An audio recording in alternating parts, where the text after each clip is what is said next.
Y para ello vamos a utilizar los supuestos que hemos hablado, mencionado el día de ayer, del comportamiento de los supuestos de la teoría macroscópica del flujo vehicular. Si ustedes recuerdan, habíamos dicho que todos los vehículos son iguales y tienen son del mismo tipo y son vehículos particulares. El segundo supuesto que hicimos es que se movían como pelotón, por lo tanto no se podían rebasar. El tercero es que los vehículos se desplazaban a velocidad constante, precisamente porque no se pueden rebasar y hay un espacio intervehicular constante entre ellos, que es el eje vertical de esta gráfica, es S de Space. Entonces el espacio entre ellos es constante, ¿sí? La distancia, como vimos en la fotografía.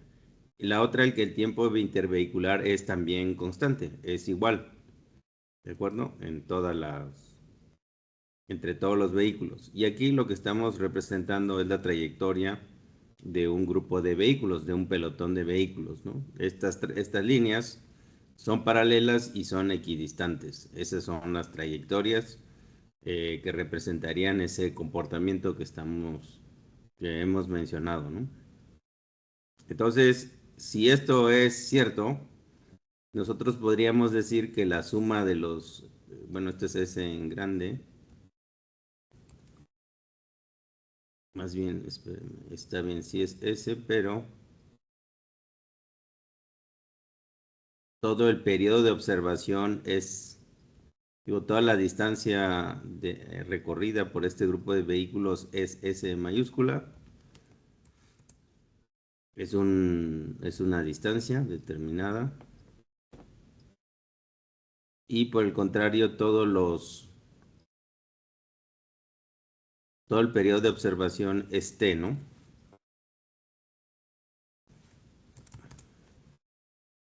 Entonces, si esto es correcto, podríamos decir que la suma de los diferentes espacios intervehiculares es igual a los pequeños SI de cada uno de los vehículos. Si yo sumara todos esos espacios, me debería dar igual a S, ¿no? A la distancia en la que estoy haciendo la observación. Los SI es la distancia intervehicular, ¿no? Y por el contrario, yo tengo acá un periodo de observación T y tengo tiempos intervehiculares, que son la separación, bueno, el tiempo que transcurre entre dos vehículos consecutivos, ¿no? Entonces aquí tengo los TI y del otro lado tengo los SI. ¿Sí? Y es el número de vehículos que están presentes en el tramo este que estoy observando. ¿De acuerdo? Aquí me lo puse al revés, o ya lo puse al revés. Entonces, dado que esto sucede de esta manera, ustedes seguro lo conocen como un régimen laminar, ¿no? ¿Sí? Entonces todos se mueven a la misma velocidad, todos los vehículos. Así que yo podría escribir la ecuación que S es igual a la sumatoria de los SI, ¿no? Y pues varía de 1 hasta n. Y también podría escribir que T es igual a la sumatoria de los TI, ¿de acuerdo? Por otro lado, si nosotros queremos sacar el flujo vehicular, habíamos dicho que tendríamos que definir un punto, una línea imaginaria a partir del cual se contabilizan los vehículos. Entonces podría ser esta línea que estoy marcando en línea punteada. Entonces ese es un punto de observación y veo cuántos vehículos pasan por unidad de tiempo, ¿no? ¿Sí? Entonces yo tengo que el flujo es igual al número de vehículos por unidad de tiempo, ¿no? O la sumatoria de los vehículos entre la unidad de tiempo. Ese es el flujo. ¿De acuerdo? Según nuestra definición que vimos ayer. Y también sabemos que la concentración K es el número de vehículos por unidad de distancia, ¿no? Sería en este caso S. En ese caso yo pondría, o a través de una fotografía aérea, veo cuántos vehículos hay en esa distancia, ¿no? ¿De acuerdo? Y la última, el último dato que me falta, que es la velocidad media, es igual a la suma de las velocidades individuales entre el número total de vehículos. También sé que el espacio intervehicular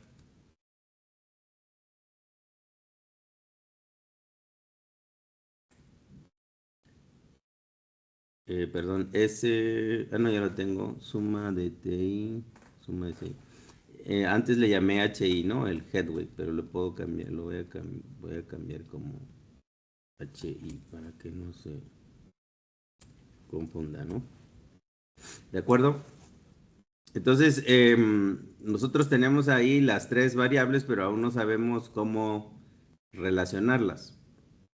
Si ustedes recuerdan, ayer les comentaba que teníamos que la concentración es igual a la suma el número de vehículos entre la distancia, ¿sí?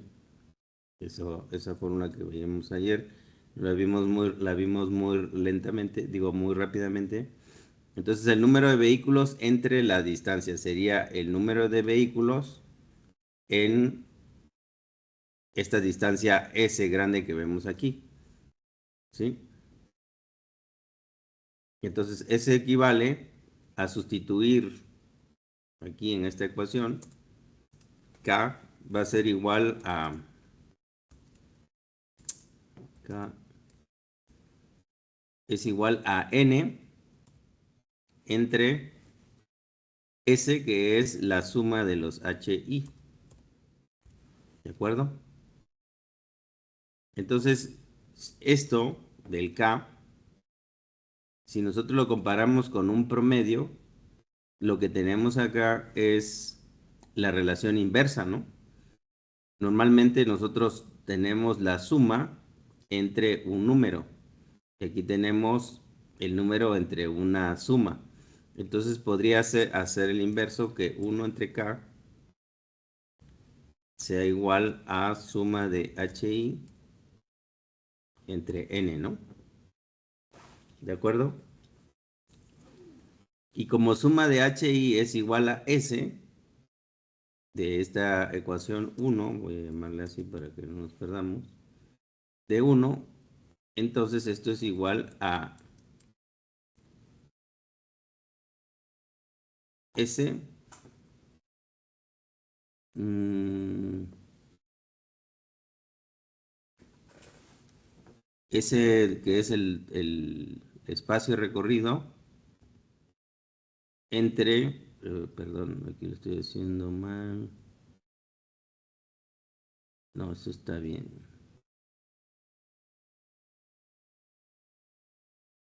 suma de los H. Aquí tenemos la suma de los espacios intervehiculares y eso, sí, es al revés, la sumatoria es el inverso del promedio. Aquí no tenía que dividirlo, esto es la inversa. Lo que tengo que hacer es mm, la suma de los HI entre N es igual, o si lo convierto, si saco el inverso, sí, el inverso de K es igual al HI medio, ¿no? ¿De acuerdo? Porque esto es el inverso, ¿no? Es la suma de los HI entre N, pues es el HI medio, ¿no? Así que si yo despejo, me quedaría que K es igual al inverso de HI medio, ¿sí? Entonces quiere decir que la concentración va a ser el inverso del espacio intervehicular, ¿de acuerdo? Ahora hagamos algo análogo con el flujo. Entonces el flujo va a ser igual a la sumatoria, o sea, a los n dividido entre la sumatoria de los ti. Así que el flujo igual lo divido entre 1, saco el inverso, entonces me va a salir que el flujo va a ser igual al inverso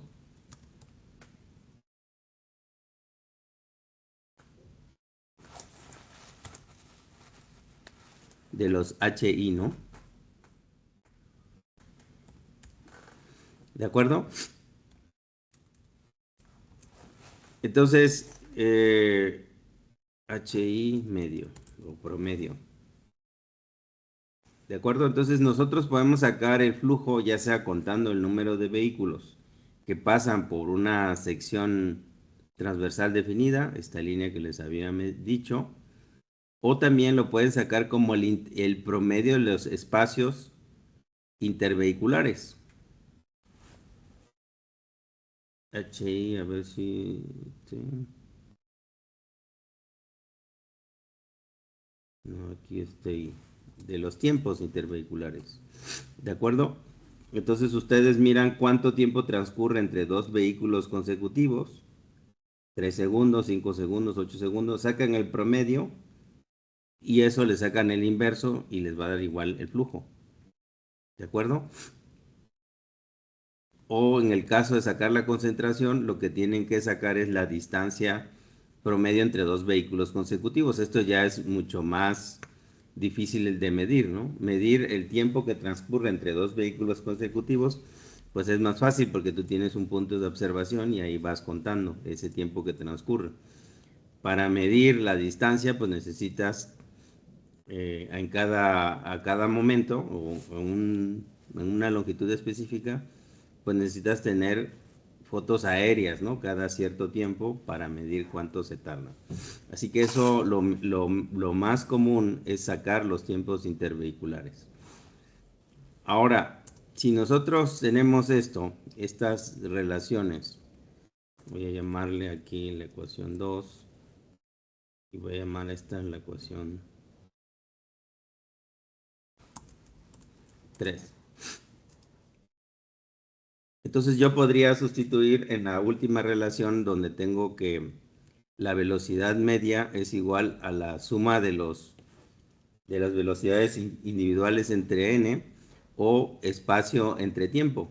Entonces espacio de la ecuación 1 y tiempo de la ecuación 1', vamos a decirle porque ya usé el 2.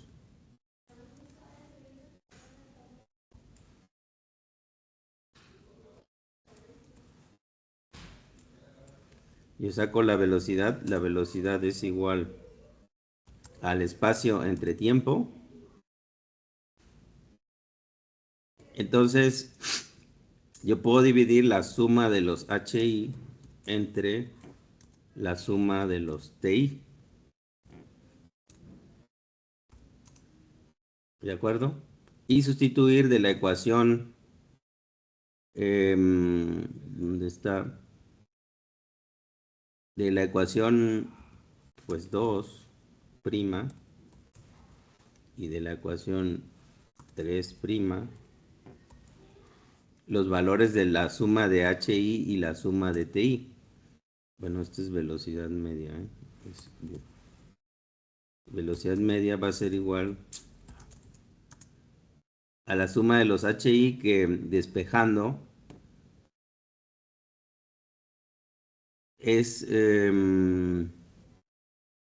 ¿dónde está de la ecuación 2? Suma de los HI va a ser N entre K. Sí, estoy tomando de esta ecuación, despejando, está dividiendo, pasa multiplicando y el K lo paso dividiendo. Eso es HI, lo voy a dividir entre la sumatoria de los TI y la sumatoria de los TI de la ecuación 3', igual pasando al otro lado y luego sustituyendo, me queda N entre Q. ¿De acuerdo? Entonces simplemente simplifico esta ecuación y me queda que las N se eliminan y el Q pasa en el numerador y el K queda en el denominador, ¿no? La ley de la torta que ustedes seguramente han escuchado. Entonces hago un análisis dimensional para ver si está bien. Velocidad es kilómetros por hora. Y esto debería ser Q, que es vehículos por hora, entre K, que es vehículos por kilómetro. ¿Sí? Entonces los vehículos se eliminan y abajo me queda, bueno, en la izquierda me queda kilómetros por hora. Debería ser igual.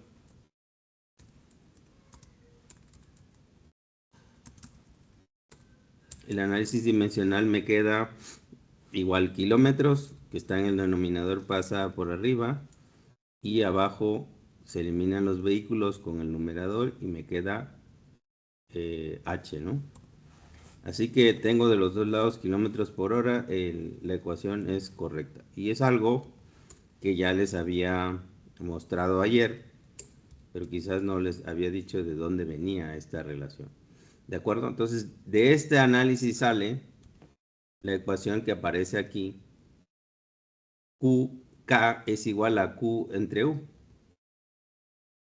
Aquí nosotros tenemos, es de otra manera, pero es la misma ecuación, pasamos K del otro lado y U queda dividiendo. Entonces, la concentración es igual al flujo entre la velocidad. ¿De acuerdo? Y entonces aquí, una vez que tenemos esta ecuación, y es lo único que habrían que aprenderse, y si no se lo pueden aprender, pues hagan un análisis dimensional entre las tres variables y vean cómo los acomodan para que les den el mismo análisis dimensional en ambos lados de la ecuación, ¿no? Si es tanta la limitación que no se lo pueden aprender. Y si no, pues derívenlo ahí, no tiene ningún chiste, ¿no? Bueno, entonces aquí con esta ecuación se demuestra la relación que hay entre esas tres variables macroscópicas del tránsito y ahora la siguiente pregunta es, bueno, ¿y cómo se relacionan esas variables? Porque necesitamos saber el comportamiento de estas variables para poder analizar cómo pasa la circulación en una vía. Ya les decía ayer que cuando la velocidad es baja podríamos tener dos soluciones. Vamos a llegar a eso más adelante, ¿no? Entonces, primero, ¿qué podemos hacer? Voy a quitar esta línea. Para determinar cuál sería la forma de esta función, podríamos partir de algo sencillo, va a ser este, que es la relación entre el flujo y la velocidad.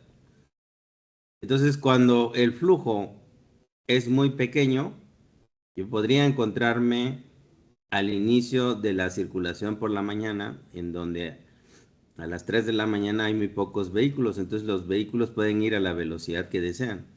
Pero también me podría encontrar en una situación en donde la carretera esté congestionada. Hay tantos vehículos, es el caso contrario, hay tantos vehículos que no pueden moverse, ¿no? Van a vuelta de rueda y entonces pasan muy pocos en la sección transversal en donde yo estoy contando, ¿no? Yo simplemente estoy contando y de repente veo que hay pocos vehículos. Puede ser que me encuentre en esta situación o en esta. ¿Sí? Más adelante a las 6 de la mañana, ¿qué pasa? Pues aumenta el flujo y disminuye la velocidad.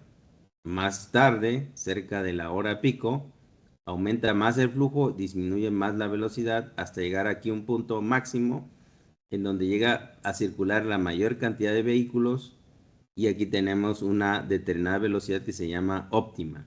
Y este es el punto de quiebre y hace la diferencia entre el régimen fluido que está en la parte superior, es decir, cuando se carga la infraestructura, y el régimen congestionado, que es este de la parte inferior, a partir del cual cambia la tendencia, ¿no? Si yo aumento el número de vehículos, lo que va a pasar es que voy a saturar la vía, si lo aumento más allá de la capacidad, por supuesto, voy a tener demasiados vehículos en la vía y entonces tendrían que hacer filas y esa fila, como los vehículos no aceleran de manera homogénea y luego ocupan espacios para poderse incorporar a los carriles, aceleran y desaceleran con una forma caótica, poco controlada, entonces eso hace que se disminuya la capacidad y entramos en el régimen no congestionado, ¿no? Entonces sigue bajando, sigue aumentando el volumen de vehículos que llega a la vía,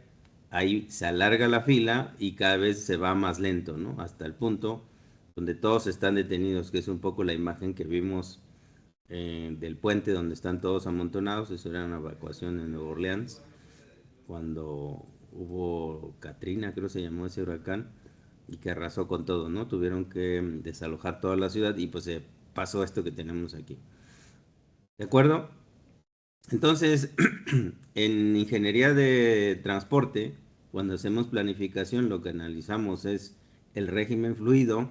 En ingeniería de tránsito, lo que hacemos es analizar el régimen congestionado. No es así de blanco y negro, pero por lo general estos problemas se deben, la congestión no recurrente se debe a problemas como son, por ejemplo, ahora que llovió hace un rato, pues los vehículos disminuyen su velocidad porque aunque tengan el mismo tiempo de reacción, si el vehículo no se frena o tiene alguna falla en el frenado, pues le va a pegar al de enfrente. Entonces la gente le baja la velocidad, y se intenta separar más de los vehículos, tomar precauciones y eso hace que disminuyan las velocidades.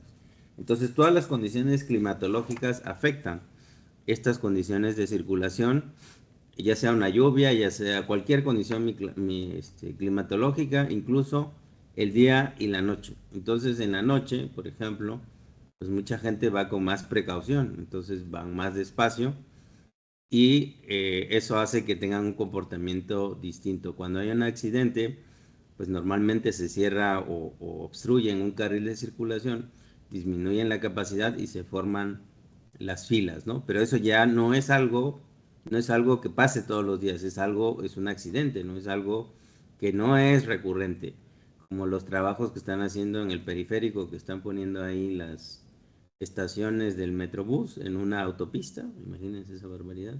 Pero bueno, eso es lo que están haciendo y cuando se ponen a hacer obras, ponen sus conos, aunque solo abarquen la mitad de un carril, pues disminuyen la capacidad y por eso se forman las filas, ¿no? Y se forman las filas no a las 3 de la mañana, que es cuando deberían de hacer esos trabajos, sino a las 7 de la mañana en las horas pico, cuando ya está a este nivel de la capacidad y todavía le metemos, digo, todavía reducimos la capacidad, pues eso es lo que pasa, ¿no?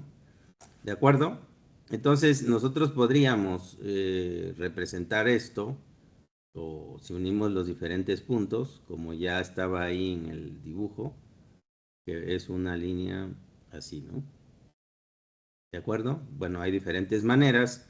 Ustedes van a hacer este ejercicio es parte del proyecto que preguntaba su compañero. ¿Cuántos proyectos nos faltaban? Bueno, van dos, son cuatro. Uno de ellos, digo cinco, para los de transporte y cuatro para los de tránsito. Eh, Ustedes van a tener registros de aforos vehiculares individuales y los van a agrupar por periodos para representar esto que estamos viendo aquí, lo que les acabo de explicar, ¿no? Vamos a representar con esta teoría esos movimientos, esos registros, o vamos a analizar esos registros a través de esta teoría.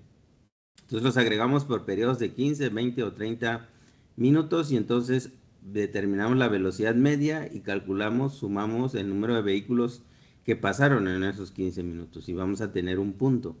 En el siguiente periodo de agregación vamos a hacer lo mismo y vamos a obtener otro punto y así sucesivamente durante todo el periodo, que creo que son 3 días, que ustedes van a analizar, y creo que son más de 45,000 registros.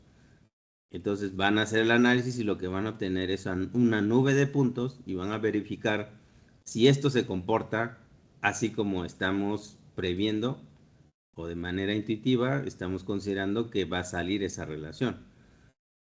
¿De acuerdo? En el mismo sentido, si nosotros representamos el flujo eh, y la densidad, pues vamos a tener una situación parecida. Es decir, en la mañana, otra vez a las 3 de la mañana, pues hay muy pocos vehículos en la vía, por lo tanto la densidad es baja, ¿no? A medida que yo aumento, bueno, el flujo es poco y la densidad es baja. A medida que yo aumento el número de vehículos sobre la vía, va a aumentar la densidad y el flujo va a aumentar. Así sucesivamente hasta el punto donde llegamos al máximo. Este punto al máximo tendríamos el flujo máximo, que sería la capacidad, y tendríamos la densidad crítica. ¿Por qué crítica? Porque si nosotros analizamos este comportamiento de las líneas verdes, ustedes saben que hay 3 tipos de puntos críticos. Es un máximo, es un mínimo o es un punto de inflexión. Entonces aquí como llega a un máximo, que es la capacidad, y cambia, y cambia su tendencia, su pendiente de ser positiva a ser negativa, entonces estamos hablando de un máximo. Por eso aquí podríamos decir que se trata de un crítico, un punto crítico. También aquí, en el caso de la flujo velocidad, pues podríamos decir que también este es un punto crítico, en el momento que llega a la capacidad, al flujo máximo, que es la capacidad. Ese realmente es un punto crítico, pero por cuestiones prácticas se dice que esta es la velocidad óptima. Significa que si tú quieres que en una vía que hay muchísimos vehículos circulen, se obtenga su mayor capacidad, pues tendrían que circular a esta velocidad óptima. Si queremos que en el periférico funcione a lo máximo de su capacidad, tendríamos que controlar las velocidades y que todos los vehículos fueran entre 40 y 45 kilómetros por hora. De esa manera optimizas la capacidad. Y se puede entender porque entre más rápido vayas, si vas a 100 kilómetros por hora, pues más distancia debes de tomar del vehículo de enfrente. Entonces estás dejando huecos o espacios disponibles.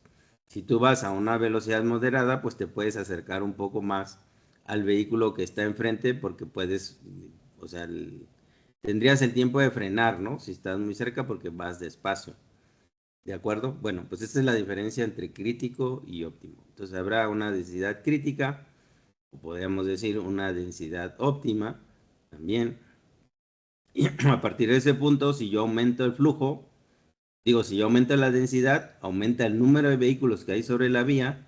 ¿Qué pasa? Pues ya disminuye el flujo, porque los vehículos ya están muy cerca y ya empiezan a formar filas, ¿no? Y así sucesivamente, si yo aumento todavía más el volumen vehicular, va a aumentar más la densidad y por lo tanto el flujo va a disminuir y así sucesivamente hasta el punto donde estamos totalmente parados en la vía y ahí pues ya no puede circular nadie, ¿no? Entonces esta sería igual la forma de la curva.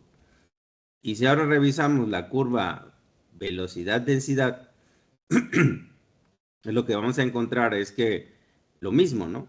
Si yo voy a una velocidad muy alta, significa que no hay muchos vehículos en la vía. Por lo tanto, la densidad es baja. Si aumento la densidad, el número de vehículos que hay por kilómetro, la velocidad va a empezar a disminuir. ¿Por qué? Porque el espacio intervehicular es más reducido. Entonces, ¿dónde va a cambiar? En el punto crítico, donde está la densidad crítica. Aquí no se ve claramente, pero hay un cambio de tendencia. Mientras aquí, en la parte no congestionada o flujo libre, va a ser cóncavo, aquí va a cambiar un punto de inflexión y se va a convertir convexo, ¿no? Y entonces aquí va a tender a una velocidad a cero cuando la densidad sea máxima, ¿de acuerdo? Entonces, esos son los comportamientos que intuitivamente podríamos prever en estas curvas, ¿sí? Entonces, ¿y para qué necesitamos saber esto? Necesitamos esto para realizar diferentes análisis. Aquí nosotros, en esta curva flujo-velocidad en concreto, nosotros podríamos encontrar o representar también la otra variable. ¿Cuál es la otra variable? Que nos falta entre el flujo y la velocidad, nos falta la concentración. ¿Y a qué es igual la concentración? La concentración, ya dijimos, que era la relación entre el flujo y la velocidad. ¿De acuerdo? Entonces, yo pongo este punto en particular, este que está aquí arriba, y voy a sacar la proyección del flujo. Voy a poner este. En este punto en particular, ese punto tiene esa velocidad como ordenada, como abscisa, y este otro como abscisa, y tendría este flujo, ¿sí? Le corresponde a ese flujo, ¿sí? Su proyección, me estoy refiriendo a eso. ¿De acuerdo? Entonces, este punto verde tiene esas dos coordenadas. Lo voy a poner aquí. Tiene un flujo, Q, y tiene una velocidad I. ¿De acuerdo? Si yo sé que la concentración es el flujo entre la velocidad, significa que estoy dividiendo este flujo entre esta velocidad, ¿no? Es cateto opuesto entre cateto adyacente. Así que, en realidad, la concentración corresponde al ángulo de este ángulo. Lo voy a señalar. ¿Dónde está?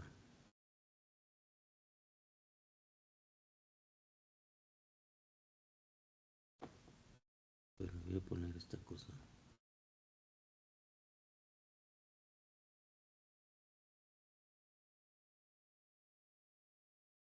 ¿Sí? ¿Ven este ángulo?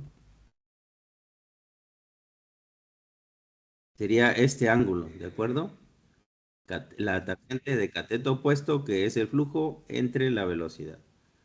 Y eso sería la concentración. La concentración es esta pendiente de esta recta que pasa en ese punto, ¿no? Desde el origen hasta el punto que estoy analizando. ¿De acuerdo? Y el inverso de la densidad de la concentración es la densidad. Y ese sería el ángulo complementario que tenemos aquí.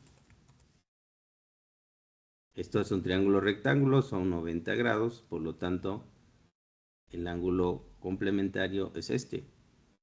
Y este es el de la densidad. ¿De acuerdo? Entonces, para cada valor que yo obtenga, pues corresponde una pendiente. Ahí es donde está la concentración. Así que yo quisiera representar la concentración dentro de esta relación flujo-velocidad, pues sería esta línea con línea al origen y ese pendiente sería la densidad.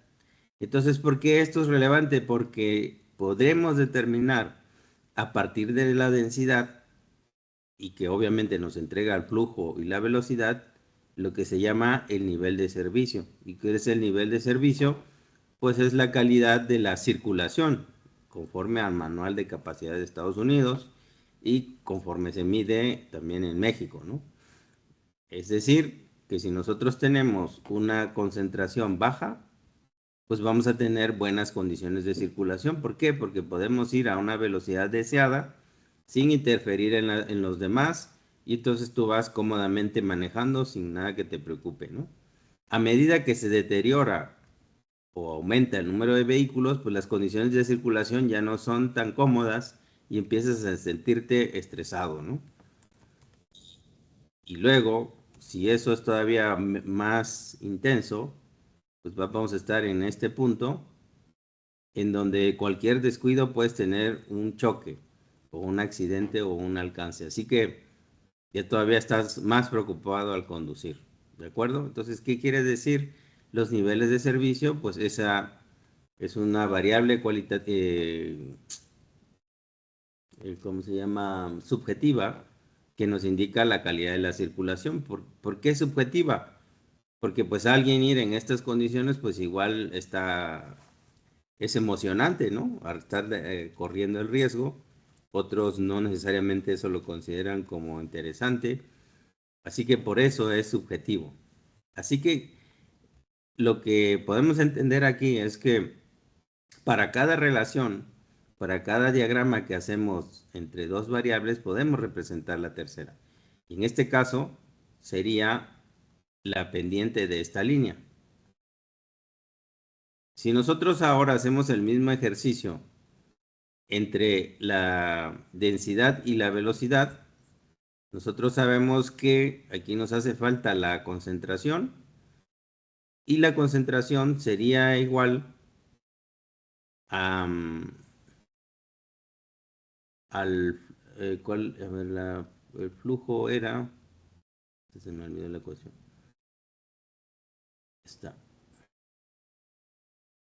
Pues la concentración es el flujo, ya lo habíamos dicho, el flujo entre la velocidad. Aquí yo tengo la concentración y tengo la velocidad, así que me falta el flujo y el flujo sería el producto de la concentración por la velocidad. Así que yo tomo un punto cualquiera y veo en dónde está el flujo en este caso. Así que tomo este punto, a ese corresponde una densidad, una velocidad y una densidad, ¿no? ¿De acuerdo? Aquí, digamos, es en este punto. Así que en este punto yo tengo la densidad de I y la velocidad, bueno, la concentración realmente KI y la velocidad UI. El producto, ¿qué cosa es? Pues es el área, ¿no? Así que nosotros podríamos representar eso aquí, esto. Esto es el flujo, ¿de acuerdo? Y entonces podríamos representar para cada punto, pues cuál es el flujo, ¿de acuerdo?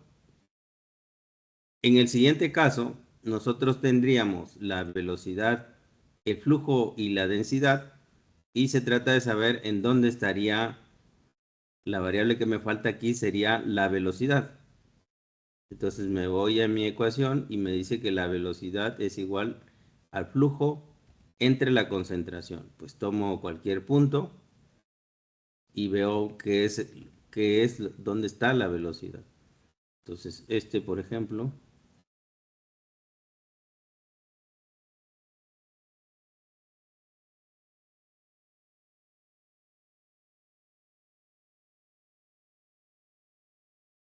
entonces, si es el flujo, que sería la proyección vertical, entre cateto opuesto, ese sería el flujo, entre mm, la densidad, entonces lo que tendría yo sería el ángulo, ¿no?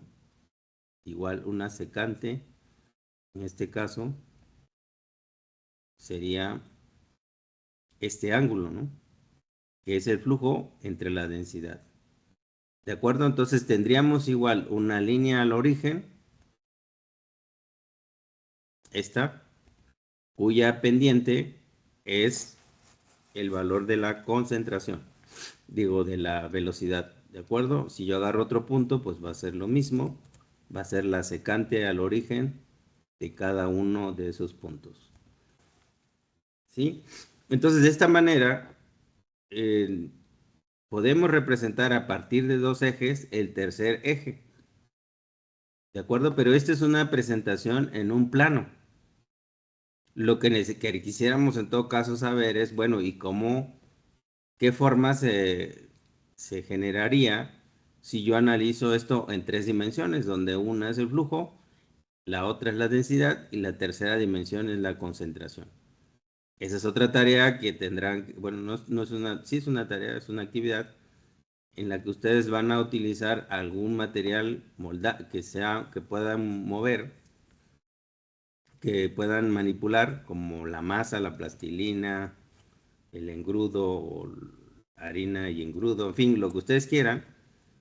Y entonces van a proyectar en 3 dimensiones o van a construir un volumen conocido, los cortes o los planos de ese cuerpo de 3 dimensiones, de ese volumen, ¿no?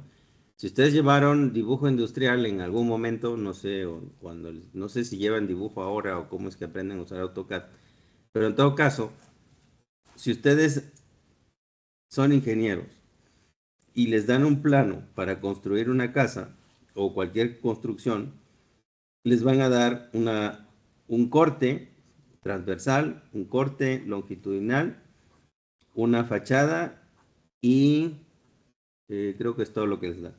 Entonces, eso equivale a conocer cada uno de los planos de un volumen, de una construcción de 3 dimensiones.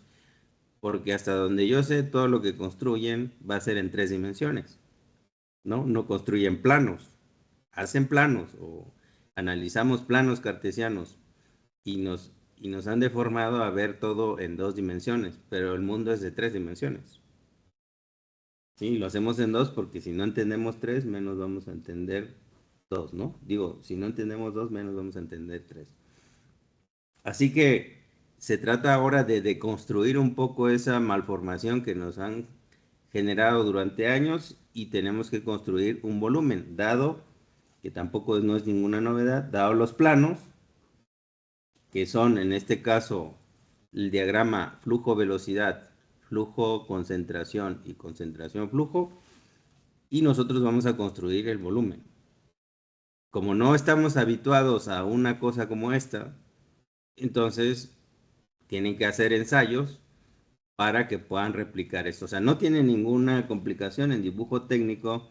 Ustedes hacen el plano, el corte en las dos direcciones y con esos tres hacen lo que se llama ¿cómo se llama? Mm, ahí se me fue el nombre.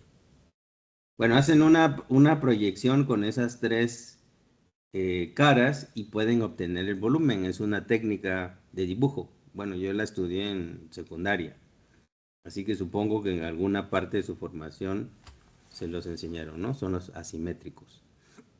¿De acuerdo? Entonces, les platico la tarea, ya se las asignaré, pero es esa lo que hay que hacer, ¿no? Y dos tareas. Una, ustedes van a, primero, y lo voy a explicar más adelante cómo se ven formalmente estas funciones, van a verificar si es cierto lo que les estoy diciendo a partir de datos empíricos, datos reales que hemos tomado en campo, datos individuales, y ustedes van a aplicar la teoría para verificar si estas tres curvas son así como les acabo de decir o cómo son. Segunda actividad es, bueno, pues ya que conozco los planos, pues cómo será esta figura geométrica o este volumen que se va a formar. No es una cosa simple, ¿no? No es una figura geométrica conocida, ¿de acuerdo? Y entonces eso lo hace más difícil porque no hay referencias de esto, ¿no? Em, ¿De acuerdo? Entonces, este tipo de relaciones que les acabo de explicar se han representado por diferentes modelos, ¿sí? Esto, digamos, se planteó en un principio y posteriormente se caracterizó a través de ecuaciones sencillas, ¿no? Esta es una ecuación, la del modelo de Greenberg, en donde, sí, Greenberg, en donde lo que identifica o lo que aproxima es esa relación a partir de una línea recta, ¿sí? Y donde tenemos la concentración crítica KJ y la velocidad a flujo libre, que es la velocidad máxima, esta es la que hablamos, ¿no? No es la velocidad máxima a la que puede circular, la que puede circular una persona, es la velocidad máxima que está permitida, ¿no? O la velocidad permitida. Entonces, con esos dos parámetros podemos calibrar una función que es la línea roja, La realidad es que esto no es así. Se puede representar como una línea, pero hemos visto que esto es un punto, un cambio, un punto de inflexión, ¿no? Un cambio de la forma de la curva de cóncavo, de convexo a cóncavo, ¿sí? Y dice, bueno, pues muchas veces se ha simplificado a decir, oye, pues esa es una línea recta, ¿no? El otro, este mismo modelo, una derivación de este modelo, pero aplicado para estimar el flujo, es el mismo modelo, es a través de esta función en donde tenemos nuevamente la velocidad a flujo libre, la velocidad máxima y la concentración crítica. ¿De acuerdo? Entonces con esto nosotros podemos, a partir de la concentración, podemos obtener el flujo y construir esta curva. Y aquí ya podemos ver que tenemos en el lado izquierdo el régimen no congestionado o fluido y el régimen congestionado a la derecha, ¿no? ¿Sí? Entonces, esto también se puede estimar con diferentes familias, como está aquí representado, ¿no? Con dos comportamientos distintos, ¿no? Esto no es otra cosa que la ecuación de una parábola. Y también podríamos aplicar ese mismo modelo para representar o obtener la velocidad en función, perdón, el flujo en función de la velocidad, ¿sí? Entonces igual identificamos el régimen fluido, el congestionado, y lo que realmente pasa, bueno, pues esto es igual otra parábola, lo que aquí pasa en realidad es que, como se ve en el fondo en las líneas verdes, nosotros vamos a tener un comportamiento, no esperen encontrar unas formas regulares, van a encontrar tendencias, y en la cercanía de la capacidad, lo que va a haber es un montón de interacciones entre los vehículos y esto va a ser muy inestable. Cuando estamos llegando a la capacidad y durante el proceso que llega a la capacidad la infraestructura llega a su capacidad y cuando se disipa la carga vehicular, las trayectorias son distintas. ¿Sí? Por eso está representado en línea verde. ¿De acuerdo? Estos solo son modelos, los más sencillos que se pueden utilizar y que se construyeron hace 50 años, ¿no? Simplemente para decirlos que esto lo podríamos caracterizar a través de ecuaciones. ¿Y para qué queremos eso? Pues para analizar diferentes carreteras y ver cómo se comportan. Y así hacer monitoreo y saber, bueno, cuándo tenemos que intervenir en una carretera, cuándo tenemos que aumentar el número de carriles, qué tenemos que modificar para que se mejore la calidad de servicio, en fin, ¿no? Para eso se utiliza.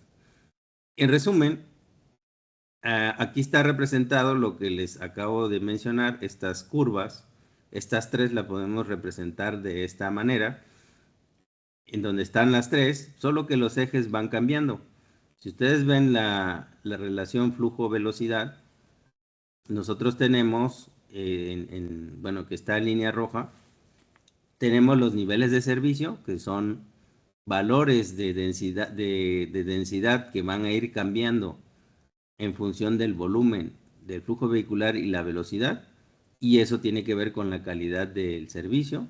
Hasta llegar de la A, se mide normalmente la A a la F, siendo A lo mejor y F lo peor, ¿no? Cuando ya está todo congestionado y ahí, a partir del nivel D o E, ya tienes que hacer algo para corregir las condiciones de circulación, ¿no? Para eso nos sirve. ¿Sí? Entonces las líneas punteadas representan la concentración. Si nosotros proyectamos esos ejes o utilizamos el mismo eje de velocidad y del lado izquierdo ponemos la concentración, vamos a tener esta aproximación que es esta línea azul claro, en donde no se nota el cambio el punto de inflexión, ¿no? Pero aquí deberíamos ver un punto de inflexión, ¿de acuerdo? Para ser justos geométricamente hablando, ¿de acuerdo? Y si nosotros sobre el eje de la concentración ponemos el flujo, tendríamos esta otra parábola en donde tenemos una concentración crítica, que es el máximo que vemos aquí, que corresponde también a a la capacidad de la vialidad. ¿De acuerdo? El tema de la capacidad es importante, pues para saber hasta dónde aguanta nuestra carretera. O si nosotros tenemos un flujo, sabemos cuántos vehículos van a ir del punto A al punto B pues tú puedes determinar, bueno, ¿y cuántos carriles necesito? Si sé que cada carril puedo poner hasta 1000 vehículos por hora. Ah, pues cuántos es mi flujo por hora y entonces determino cuántos carriles necesito. Entonces se puede utilizar para la planeación, para el diseño geométrico de las carreteras. ¿De acuerdo? Y como lo vamos a ver sí, en el manual de capacidad de Estados Unidos. ¿De acuerdo? Entonces, este es el resumen de cómo se comportan las curvas y esto no es otra cosa. Aquí me adelanté un poco. Esta es la misma relación, nada más que está expresado con las curvas separadas, ¿no? Bueno, aquí es lo mismo. ¿De acuerdo? Entonces, pero solamente menciono aquí la tarea, hacer el modelo de 3D. Ahí está explicado, pero lo van a encontrar en su tarea, en su asignación de actividades. Y luego este análisis con datos empíricos. Para poder hacer el análisis con datos empíricos, tienen que utilizar tablas dinámicas y utilizar lo que ya les he explicado para el análisis de bases de datos grandes. ¿De acuerdo? Creo que hasta ahí es todo lo de hoy. Sí, ya. Bueno, ¿hasta acá tienen alguna duda?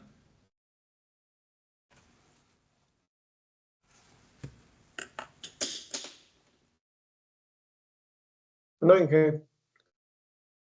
Ok, bueno, si no hay dudas, entonces la dejamos ahí por hoy. Mañana vamos a pasar ya al manual de capacidad de Estados Unidos. Vamos a ver cómo calculamos el nivel de servicio, este concepto que les acabo de explicar aquí. Hay procedimientos para analizar las carreteras o diferentes componentes de las carreteras y vamos a analizar cómo se calcula el nivel de servicio en una carretera de varios carriles, primeramente, y después en una carretera de solo un carril por sentido. El comportamiento es distinto, por lo tanto las metodologías son distintas. Y de ahí se van a derivar dos proyectos más que van a realizar. Entonces quedamos que hasta el viernes les haré las asignación de los proyectos como máximo y mañana y pasado les haré esas asignaciones y hasta ahí nos vamos a quedar en materia de actividades y proyectos. ¿Sale? Sí, Inge, está bien. Bueno, pues listo, entonces si no hay más dudas, nos estamos viendo mañana. Gracias. Gracias. Bye.